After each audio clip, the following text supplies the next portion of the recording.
คือเฮามีสติเพราะว่าการงานทุกอย่างทุกคนต้องมุ่งอยากให้งานสำเร็จเหมือนพ่อเงินทั้งหลายก็ตามต้องการมีการงานให้สำเร็จที่สุดสินะฉันจะว่าให้เฮามาเพิ่งการกระทำของเฮาเช่นมาเพิ่งตนเพิ่งทำนะเอาการกระทำของเฮานี่เป็นที่เพิ่ง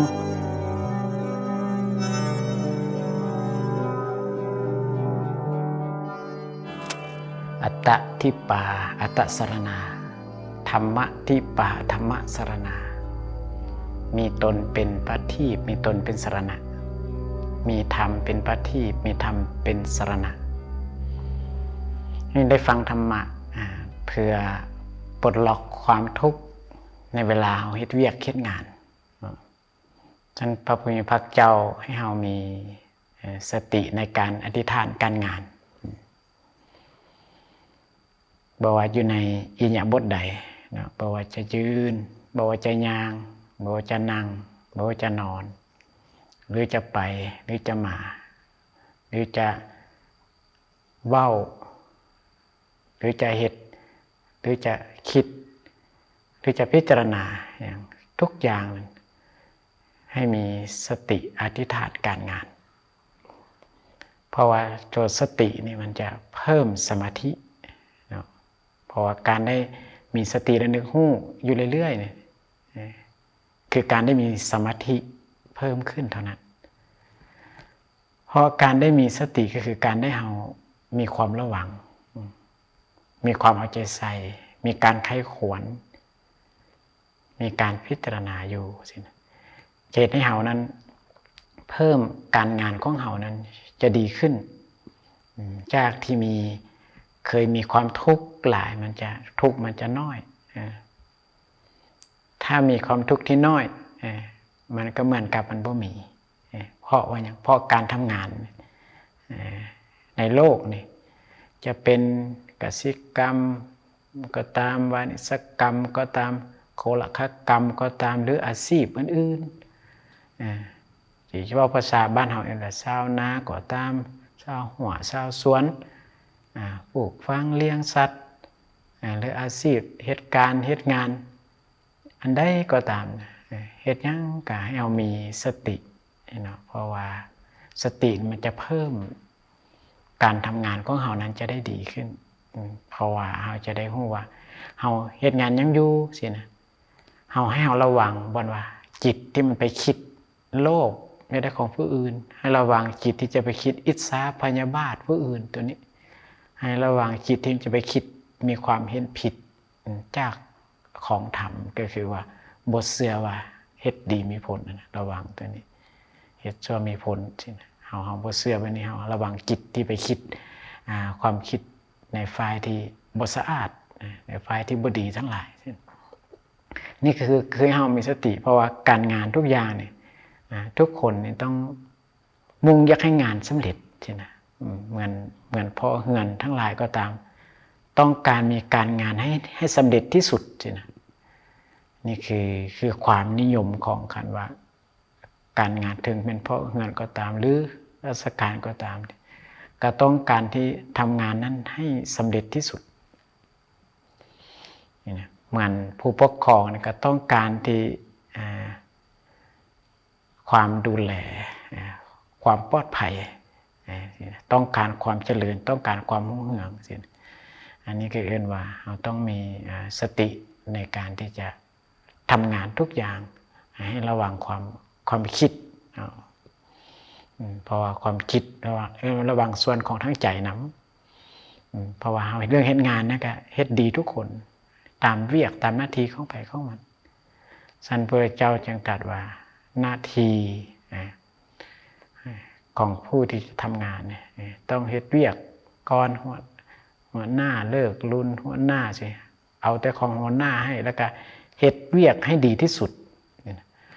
แล้วก็นำเกียรติคุณหรือว่าชื่อเสียงที่ดีงามของหัวหน้าเนี่ยจะไปเล่าไปลือไปว่าผู้อื่นฟังก็ได้สินะอันนี้ก็คือว่าการงานของเฮานั้นมันจะเฮ็ดให้เฮานั้นมีความบริสุทธิ์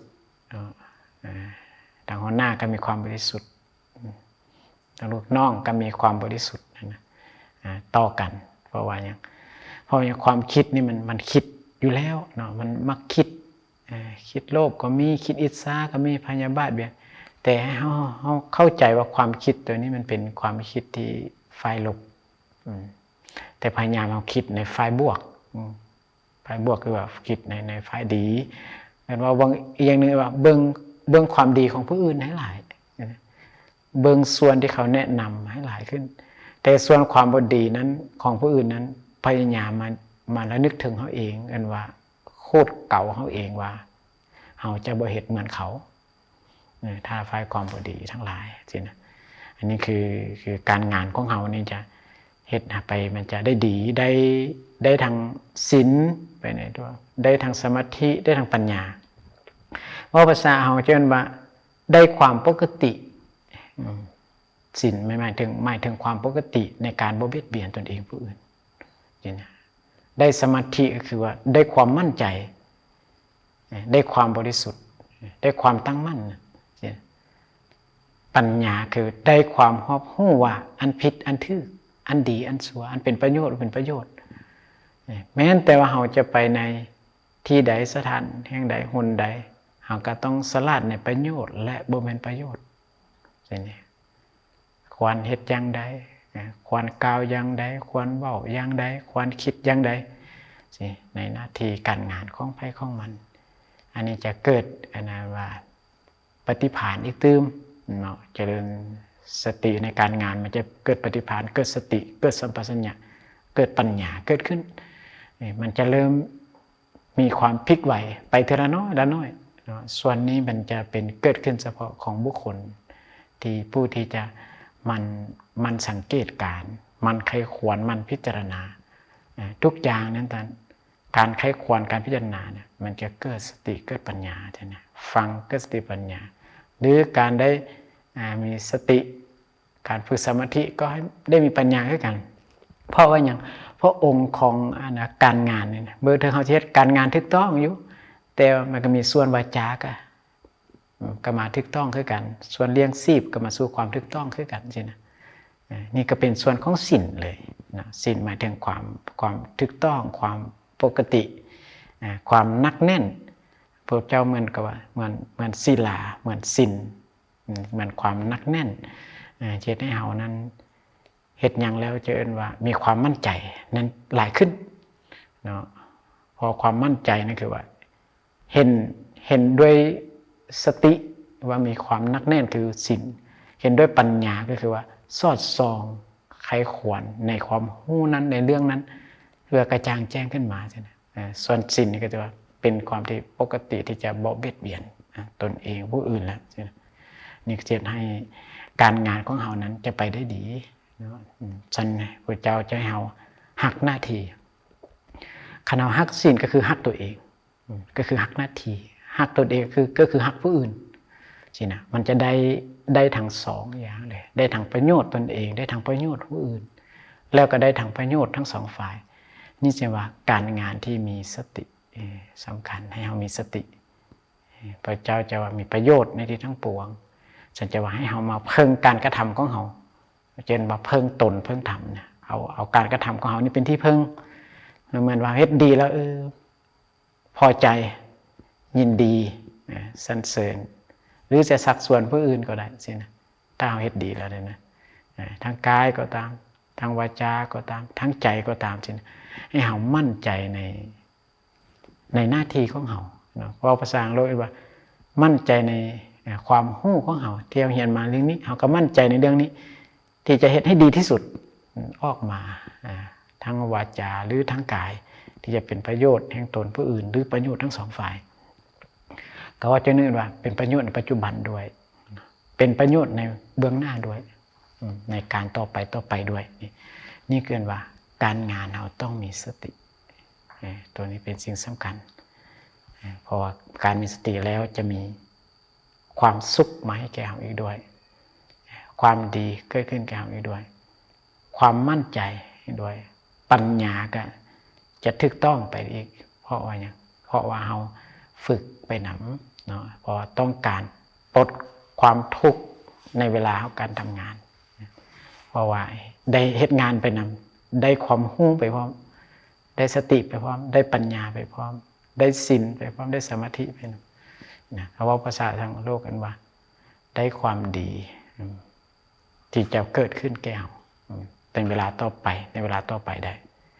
อันนี้คือว่าการงานต้องมีความเพียบพร้อมหักหน้าที่การงานของไผของมัน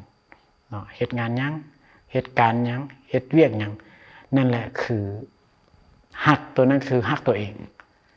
คือหักตัวเองแล้วเพราะเป็นการเลี้ยงชีพที่ถูกต้องนั่นจะเอิ้นว่าเป็นสัมมาอาชีวะการเป็นอยู่ของเราจะบ่ฟืดเคืองเนาะขอให้พวกเขาทั้งหลายที่เราได้ยินได้ฟังก็ได้เกิดประโยชน์เนาะเพื่อจะบ่ได้ปล่อยไปตามกรรมตามเวรแต่ปล่อยเป็นไปตามการกระทำการเฮ็ดของเราการบอกการคิดของเราด้วยความมั่นใจแล้วเกิดประโยชน์ในแก่เราทุกท่าน